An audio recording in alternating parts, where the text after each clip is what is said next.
പ്രിയമുള്ളവരെ, വിശുദ്ധ ബൈബിൾ ഉൽപ്പത്തി മുതൽ വെളിപാട് വരെ നമുക്കൊന്നിച്ച് ഒരു വട്ടമെങ്കിലും വായിച്ച് ധ്യാനിക്കുക എന്ന ഉദ്ദേശത്തോടു കൂടിയാണ് ഈ പോഡ്കാസ്റ്റ് ചെയ്യുന്നത്.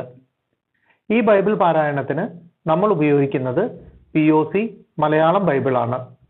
ഓർക്കുക, നാം വചനം വായിക്കുമ്പോൾ ഈശോ വചനമായി നമ്മോടൊപ്പം ഉണ്ടായിരിക്കും. മുടക്കം കൂടാതെ വചനം വായിക്കുന്നത് ഒരു നിയോഗമായി നമുക്കെടുക്കാം. അതിനായി പരിശുദ്ധാത്മാവേ, ഞങ്ങളെ ശക്തിപ്പെടുത്തണമേ എന്ന് പ്രാർത്ഥിക്കാം. അതോടൊപ്പം വചനത്തിലെ വാഗ്ദാനങ്ങൾ ഞങ്ങളിലും ഞങ്ങളുടെ കുടുംബങ്ങളിലും നിറവേറണമേ എന്ന് പ്രാർത്ഥിച്ചുകൊണ്ട് നമുക്ക് ആരംഭിക്കാം. ഇന്ന് നമ്മൾ വായിച്ചു ധ്യാനിക്കുക ന്യായാധിപന്മാരുടെ പുസ്തകം 7ഉം 8ഉം അധ്യായങ്ങളാണ്. അധ്യായം 7 മിദിയാൻകാരെ തോൽപ്പിക്കുന്നു. ജെറുബ്ബാലും ഗിദെയോനും സംഘവും അതിരാവിലെ എഴുന്നേറ്റ് ഹാരോദ് നീരുറവയ്ക്ക് സമീപം പാളയമടിച്ചു. മിദിയാന്റെ താവളം വടക്ക് മോറിയ കുന്നിന്റെ താഴ്വരയിലായിരുന്നു. കർത്താവ് ഗിദെയോനോട് പറഞ്ഞു, നിങ്ങളുടെ സംഖ്യ അധികമായതിനാൽ മിദിയാൻകാരെ ഞാൻ നിങ്ങളുടെ കയ്യിൽ ഏൽപ്പിക്കുന്നില്ല. സ്വന്തം കൈകൊണ്ട് തന്നെ രക്ഷ പ്രാപിച്ചു എന്ന് ഇസ്രായേൽ എൻ്റെ നേരെ നോക്കി വീമ്പടിച്ചേക്കും. അതുകൊണ്ട് ഭയന്നു വിറയ്ക്കുന്നവർ വീടുകളിലേക്ക് തിരിച്ചു പോയിക്കൊള്ളുക എന്ന് ജനത്തോട് പറയണം. ഗിദെയോൻ അവരെ പരിശോധിച്ചു. 20,000 പേർ തിരിച്ചുപോയി, 10,000 പേർ ശേഷിച്ചു. കർത്താവ് വീണ്ടും ഗിദെയോനോട് പറഞ്ഞു, ജനങ്ങൾ ഇപ്പോഴും അധികമാണ്. അവരെ ജലാശയത്തിലേക്ക് കൊണ്ടുവരിക. അവിടെ വെച്ച് ഞാൻ അവരെ നിനക്ക് വേണ്ടി പരിശോധിക്കാം. ഇവൻ നിന്നോടുകൂടെ പോരട്ടെ എന്ന് ഞാൻ ആരെപ്പറ്റി പറയുന്നുവോ അവൻ നിന്നോടുകൂടെ വരട്ടെ. ഇവൻ നിന്നോടുകൂടെ പോരേണ്ട എന്ന് ഞാൻ ആരെക്കുറിച്ച് പറയുന്നുവോ അവൻ പോരേണ്ട. ഗിദെയോൻ ജനത്തെ ജലത്തിനു സമീപം കൊണ്ടുവന്നു. കർത്താവ് പറഞ്ഞു, നായയെ പോലെ വെള്ളം നക്കി കുടിക്കുന്നവരെ നീ മാറ്റി നിർത്തണം. മുട്ടുകുത്തി കുടിക്കുന്നവരെ വേറെയും നിർത്തുക. കയ്യിൽ കോരി വായോടടുപ്പിച്ച് നക്കി കുടിച്ചവർ 300 പേരായിരുന്നു. മറ്റുള്ളവർ വെള്ളം കുടിക്കാൻ മുട്ടുകുത്തി. കർത്താവ് ഗിദെയോനോട് പറഞ്ഞു, വെള്ളം നക്കി കുടിച്ച 300 പേരെ കൊണ്ട് ഞാൻ നിങ്ങളെ വീണ്ടെടുക്കും. മിദിയാൻകാരെ നിന്റെ കയ്യിൽ ഏൽപ്പിക്കും. മറ്റുള്ളവർ താന്താങ്ങളുടെ ഭവനങ്ങളിലേക്ക് പോകട്ടെ. അവർ ജനത്തിൽ നിന്ന് കാഹളങ്ങളും ഭരണികളും ശേഖരിച്ചു. 300 പേരെ നിർത്തിയിട്ട് ബാക്കി ഇസ്രായേല്യരെ സ്വന്തം കൂടാരങ്ങളിലേക്ക് തിരിച്ചയച്ചു. അവർക്ക് താഴെ താഴ്വരയിൽ ആയിരുന്നു മിദിയാൻകാരുടെ താവളം. ആ രാത്രിയിൽ കർത്താവ് അവനോട് പറഞ്ഞു, എഴുന്നേറ്റ് താവളത്തിനരികിലേക്ക് ചെല്ലുക. ഞാൻ അത് നിനക്ക് വിട്ടു തന്നിരിക്കുന്നു. എന്നാൽ താഴേക്ക് ഇറങ്ങിച്ചെല്ലാൻ നിനക്ക് ഭയമാണെങ്കിൽ ഭൃത്യൻ പൂരായെ കൂടി കൊണ്ടുപോവുക. അവൻ പറയുന്നത് നീ കേൾക്കുക. അപ്പോൾ താവളത്തിനെതിരെ നീങ്ങാൻ നിനക്ക് കരുത്തു ലഭിക്കും. ഭൃത്യനായ പൂരായോടുകൂടെ ആയുധധാരികളായ ശത്രുഭടന്മാരുടെ പുറം താവളത്തിലേക്ക് അവർ ഇറങ്ങിച്ചെന്നു. മിദിയാൻകാർ, അമലേക്യർ, പൗരസ്ത്യർ ഇവരുടെ കൂട്ടം താഴ്വരയിൽ വെട്ടിക്കിളികൾ പോലെ അസംഖ്യമായിരുന്നു. അവരുടെ ഒട്ടകങ്ങൾ കടൽപ്പുറത്തെ മണൽ പോലെ സംഖ്യാതീതമായിരുന്നു. ഗിദെയോൻ ചെല്ലുമ്പോൾ ഒരാൾ സ്നേഹിതനോട് ഒരു സ്വപ്നം വിവരിക്കുകയായിരുന്നു. അവൻ പറഞ്ഞു, ഞാൻ ഒരു സ്വപ്നം കണ്ടു. മിദിയാൻകാരുടെ താവളത്തിലേക്ക് ഒരു ബാർലിയപ്പം ഉരുണ്ടുരുണ്ട് വന്ന് കൂടാരത്തിന്മേൽ തട്ടി. കൂടാരം മേൽ കീഴായി മറിഞ്ഞ് നിലം പരിചായി. അവന്റെ സ്നേഹിതൻ പറഞ്ഞു, ഇത് ഇസ്രായേലിനായ യോവാഷിന്റെ പുത്രൻ ഗിദെയോന്റെ വാളല്ലാതെ മറ്റൊന്നുമല്ല. അവന്റെ കൈകളിൽ ദൈവം മിദിയാൻകാരെയും സൈന്യത്തെയും ഏൽപ്പിച്ചിരിക്കുന്നു. സ്വപ്നവും അതിന്റെ വ്യാഖ്യാനവും കേട്ടപ്പോൾ ഗിദെയോൻ ദൈവത്തെ വണങ്ങി. അവൻ ഇസ്രായേലിന്റെ താവളത്തിലേക്ക് തിരിച്ചു ചെന്നു പറഞ്ഞു, എഴുന്നേൽക്കുവിൻ, കർത്താവ് മിദിയാൻ സൈന്യത്തെ നിങ്ങളുടെ കരങ്ങളിൽ ഏൽപ്പിച്ചിരിക്കുന്നു. അവൻ ആ 300 പേരെ 3 ഗണമായി തിരിച്ചു. അവരുടെ കൈകളിൽ കാഹളങ്ങളും ഒഴിഞ്ഞ ഭരണികളിൽ പന്തങ്ങളും കൊടുത്തുകൊണ്ട് പറഞ്ഞു, എന്നെ നോക്കുവിൻ, ഞാൻ ചെയ്യുന്നത് പോലെ ചെയ്യുവിൻ. പാളയത്തിന്റെ അതിർത്തിയിൽ ചെല്ലുമ്പോൾ ഞാൻ ചെയ്യുന്നത് പോലെ നിങ്ങളും ചെയ്യണം. ഞാനും എൻ്റെ കൂടെയുള്ളവരും കാഹളം മുഴക്കുമ്പോൾ പാളയത്തിന്റെ എല്ലാ ഭാഗങ്ങളിലും കാഹളം മുഴക്കി കർത്താവിനും ഗിദെയോനും വേണ്ടി എന്ന് ഉദ്ഘോഷിക്കണം. മധ്യാഹ്നാരംഭത്തിൽ ഭടന്മാർ കാവൽ മാറുമ്പോൾ ഗിദെയോനും കൂടെയുള്ള 100 പേരും പാളയത്തിന്റെ അതിർത്തിയിലെത്തി. അവർ കാഹളം മുഴക്കി, കയ്യിലുണ്ടായിരുന്ന ഭരണികൾ ഉടച്ചു. 3 ഗണങ്ങളും കാഹളം മുഴക്കി ഭരണികൾ ഉടച്ചു. ഇടതു കൈയിൽ പന്തവും വലതു കൈയിൽ കാഹളവും പിടിച്ചു. കർത്താവിനും ഗിദെയോനും വേണ്ടി ഒരു വാൾ എന്ന് അവർ ആർത്തു വിളിച്ചു. താവളത്തിന് ചുറ്റും ഓരോരുത്തരും താന്താങ്ങളുടെ സ്ഥാനങ്ങളിൽ നിന്നു. ശത്രുസേന ഓടിപ്പോയി. അവർ നിലവിളിച്ചുകൊണ്ട് ഓടി രക്ഷപ്പെട്ടു. ആ 300 കാഹളങ്ങൾ മുഴങ്ങിയപ്പോൾ തൻ്റെ കൂട്ടുകാരനെയും സഹയോദ്ധാക്കളെയും വാൾ കൊണ്ട് വെട്ടാൻ കർത്താവ് പാളയത്തിലെ ഭടന്മാരെ പ്രേരിപ്പിച്ചു. പട്ടാളം സെരേറ ലക്ഷ്യമാക്കി ബത്ത് ഷിത്ത വരെയും താബാത്തിൽ കൂടി അബൽ മെഹോലയുടെ അതിരുവരെയും ഓടി. നഫ്താലി, ആഷേർ, മനാസെ ഗോത്രങ്ങളിൽ നിന്ന് വിളിച്ചുകൂട്ടിയ ഇസ്രായേൽക്കാർ മിദിയാൻകാരെ പിന്തുടർന്നു. ഗിദെയോൻ എഫ്രായിം മലനാടിന്റെ എല്ലാ ഭാഗങ്ങളിലും ദൂതന്മാരെ അയച്ചു പറഞ്ഞു, മിദിയാൻകാർക്കെതിരെ ഇറങ്ങി വരുവിൻ. ബത്ത്ബാറയും ജോർദാനും വരെയുള്ള ജലാശയങ്ങൾ പിടിച്ചടക്കുവിൻ. എഫ്രായിംകാർ ഒരുമിച്ചുകൂടി ബത്ത്ബാറയും ജോർദാനും വരെയുള്ള ജലാശയങ്ങൾ കൈവശമാക്കി.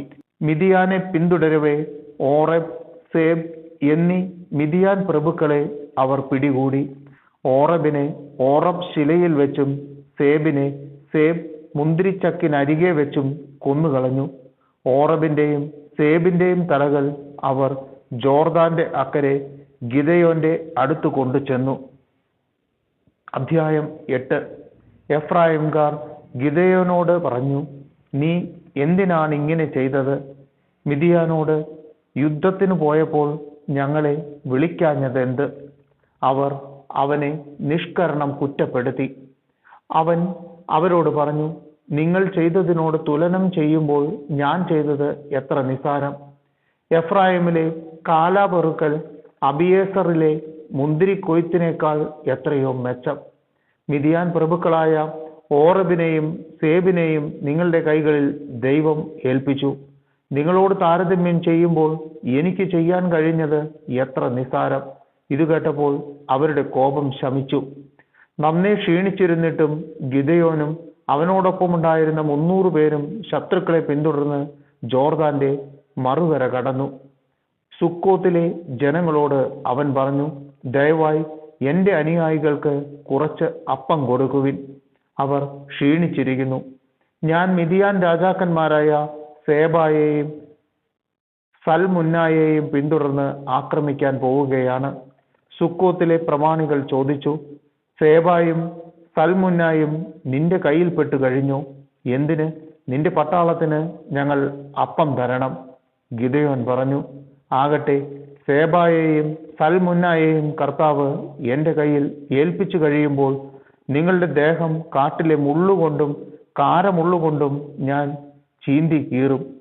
അവിടെ നിന്ന് അവർ പെനുവേലിലേക്ക് പോയി അവരോട് അപ്രകാരം തന്നെ ആവശ്യപ്പെട്ടു. എന്നാൽ അവരും സുക്കോത്ത് ദേശക്കാരെ പോലെ തന്നെ മറുപടി നൽകി. അവൻ പെനുവേൽ നിവാസികളോട് പറഞ്ഞു, വിജയിയായി തിരിച്ചു വരുമ്പോൾ ഈ ഗോപുരം ഞാൻ തകർത്തു കളയും. സേബായും സൽമുന്നായും 15,000-ഓളം ഭടന്മാരോടുകൂടെ കാർക്കോറിൽ താവളമടിച്ചിരുന്നു. പൗരസ്ത്യ ദേശക്കാരുടെ സൈന്യത്തിൽ ശേഷിച്ചവരാണ് അവർ. യുദ്ധം ചെയ്തവരിൽ 1,20,000 പേർ കൊല്ലപ്പെട്ടിരുന്നു. ഗിദെയോൻ നോബാഹിനും യോഗ്ബെയായ്ക്കും കീഴിലുള്ള നാട്ടുപാതയിലൂടെ ചെന്ന് സുരക്ഷിതരെന്ന് വിചാരിച്ചിരുന്ന ആ സൈന്യത്തെ ആക്രമിച്ചു. സേബായും സൽമുന്നായും പലായനം ചെയ്തു. ഗിദെയോൻ അവരെ പിന്തുടർന്ന് പിടിച്ചു. പട്ടാളത്തിൽ വലിയ സംഭ്രാന്തി ഉണ്ടായി. അനന്തരം യോവാഷിന്റെ പുത്രൻ ഗിദെയോൻ പടക്കളത്തിൽ നിന്ന് ഹേറസ് കയറ്റം വഴി മടങ്ങി. വഴിയിൽ അവൻ സുക്കോത്തുകാരനായ ഒരു ചെറുപ്പക്കാരനെ പിടിച്ചു നിർത്തി ചോദ്യം ചെയ്തു. അവൻ പ്രമാണികളും ശ്രേഷ്ഠന്മാരുമായ 77 ആളുകളുടെ പേര് എഴുതി കൊടുത്തു. ഗിദെയോൻ സുക്കോത്തിൽ ചെന്ന് അവിടുത്തെ ജനങ്ങളോട് പറഞ്ഞു, ഇതാ സേബായും സൽമുന്നായും. ക്ഷീണിച്ച ഭടന്മാർക്ക് ഭക്ഷണം കൊടുക്കാൻ സേബായും സൽമുന്നായും നിന്റെ കൈകളിൽ പെട്ടുകഴിഞ്ഞു എന്ന് പറഞ്ഞ് നിങ്ങൾ അധിക്ഷേപിച്ചില്ലേ? അവൻ പട്ടണത്തിലെ ശ്രേഷ്ഠന്മാരെ പിടികൂടി കാട്ടിലെ മുള്ളും കാരമുള്ളും കൊണ്ട് അവരെ പാഠം പഠിപ്പിച്ചു. അവൻ പെനുവേൽ ഗോപുരം തകർത്ത് നഗരവാസികളെ കൊന്നൊടുക്കി. ഗിദെയോൻ സേബയോടും സൽമുന്നായോടും ചോദിച്ചു, താബോറിൽ നിങ്ങൾ നിഗ്രഹിച്ചവർ എവിടെ? അവർ മറുപടി പറഞ്ഞു, നിന്നെപ്പോലെ തന്നെയായിരുന്നു അവരോരോരുത്തരും. അവർ രാജകുമാരന്മാർക്ക് സദൃശരായിരുന്നു. അവൻ പറഞ്ഞു, അവർ എൻ്റെ സഹോദരന്മാരായിരുന്നു, എൻ്റെ അമ്മയുടെ പുത്രന്മാർ. കർത്താവിനെ സാക്ഷിയാക്കി ഞാൻ പറയുന്നു, നിങ്ങൾ അവരുടെ ജീവൻ രക്ഷിച്ചിരുന്നെങ്കിൽ ഞാൻ നിങ്ങളെ കൊല്ലുകയില്ലായിരുന്നു. തൻ്റെ ആദ്യജാതനായ യദറിനോട് ഗിദെയോൻ പറഞ്ഞു, എഴുന്നേറ്റ് അവരെ കൊല്ലുക. എന്നാൽ ആ യുവാവ് വാൾ ഊരിയില്ല. നന്നേ ചെറുപ്പമായിരുന്നതിനാൽ അവൻ ഭയപ്പെട്ടു. അപ്പോൾ സേബായും സൽമുന്നായും പറഞ്ഞു, നീ തന്നെ ഞങ്ങളെ കൊല്ലുക. ഒരുവൻ എങ്ങനെയോ അതുപോലെയാണ് അവൻ്റെ ബലവും. ഗിദെയോൻ അവരെ വധിച്ചു. അവരുടെ ഒട്ടകങ്ങളുടെ കഴുത്തിലെ ആഭരണങ്ങൾ അവൻ എടുത്തു. ഇസ്രായേൽ ജനം ഗിദെയോനോട് പറഞ്ഞു, നീയും നിന്റെ പുത്രനും പൗത്രനും ഞങ്ങളെ ഭരിക്കുക. നീ ഞങ്ങളെ മിദിയാന്റെ കയ്യിൽ നിന്ന് രക്ഷിച്ചുവല്ലോ. ഗിദെയോൻ പറഞ്ഞു, ഞാൻ നിങ്ങളെ ഭരിക്കുകയില്ല, എൻ്റെ മകനും ഭരിക്കുകയില്ല, പിന്നെയോ കർത്താവ് നിങ്ങളെ ഭരിക്കും. അവൻ തുടർന്നു, ഒരു കാര്യമേ ഞാൻ ചോദിക്കുന്നുള്ളൂ, കൊള്ള ചെയ്തു കിട്ടിയ കർണാഭരണങ്ങൾ ഓരോരുത്തരും എനിക്ക് തരിക. മിദിയാൻകാർ ഇസ്മായേലി ആയിരുന്നതിനാൽ അവർക്ക് സ്വർണകുണ്ടലങ്ങൾ ഉണ്ടായിരുന്നു. ഞങ്ങൾ സന്തോഷത്തോടെ അത് നിനക്ക് തരാം എന്ന് പറഞ്ഞ് അവർ ഒരു വസ്ത്രം വിരിച്ചു. ഓരോരുത്തരും കൊള്ളയിൽ കിട്ടിയ കുണ്ടലം അതിൽ ഇട്ടു. അവന് ലഭിച്ച പൊൻ കുണ്ടലങ്ങളുടെ തൂക്കം 1700 ഷെക്കൽ ആയിരുന്നു. മിദിയാൻ രാജാക്കന്മാർ അണിഞ്ഞിരുന്ന കണ്ടാഭരണം, പതക്കം, ചെങ്കുപ്പായം, ഒട്ടകങ്ങളുടെ കഴുത്തുപട്ട എന്നിവയ്ക്ക് പുറമെയാണിത്. ഗിദെയോൻ അവ കൊണ്ട് ഒരു എഫോദ് നിർമ്മിച്ച് തൻ്റെ പട്ടണമായ ഓംഫ്രായിൽ സ്ഥാപിച്ചു. ഇസ്രായേൽക്കാർ അതിനെ ആരാധിച്ചു, കർത്താവിനോട് അവിശ്വസ്തത കാണിച്ചു. ഇത് ഗിദെയോനും കുടുംബത്തിനും കെണിയായി തീർന്നു. മിദിയാൻ ഇസ്രായേലിന് കീഴടങ്ങി. വീണ്ടും തലയുയർത്താൻ അവർക്ക് കഴിഞ്ഞില്ല. ഗിദെയോന്റെ കാലത്ത് 40 വർഷം ദേശത്ത് ശാന്തിയുണ്ടായി. ഗിദെയോന്റെ മരണം. യോവാഷിന്റെ മകൻ ജെറുബ്ബാൽ മടങ്ങി വന്ന് സ്വന്തം നാട്ടിൽ താമസമാക്കി. ഗിദെയോന് അനേകം ഭാര്യമാരുണ്ടായിരുന്നു. അവരിൽ 70 പുത്രന്മാർ ജനിച്ചു. അവന് ഷെക്കമിലെ ഉപനാരിയിൽ ഒരു പുത്രൻ ഉണ്ടായി. അബിമെലെക്ക് എന്ന് അവന് പേരിട്ടു. യോവാഷിന്റെ പുത്രൻ ഗിദെയോൻ വൃദ്ധനായി മരിച്ചു. അവനെ അബിയേസർ വംശജരുടെ ഓഫ്രായിൽ പിതാവായ യോവാഷിന്റെ കല്ലറയിൽ സംസ്കരിച്ചു. ഗിദെയോൻ മരിച്ചയുടനെ ഇസ്രായേൽ കർത്താവിനോട് അവിശ്വസ്തത കാട്ടി. ബാൽ ദേവന്മാരെ ആരാധിച്ചു. ബാൽ ബെറീത്തിനെ തങ്ങളുടെ ദൈവമാക്കി. ചുറ്റുമുള്ള എല്ലാ ശത്രുക്കളുടെയും കരങ്ങളിൽ നിന്ന് തങ്ങളെ വിടുവിച്ച ദൈവമായ കർത്താവിനെ ഇസ്രായേൽ സ്മരിച്ചില്ല. ജെറുബ്ബാൽ ഗിദെയോൻ ചെയ്ത നന്മ ഇസ്രായേൽ മറന്നു. അവന്റെ കുടുംബത്തോട് ഒട്ടും കരുണ കാണിച്ചില്ല.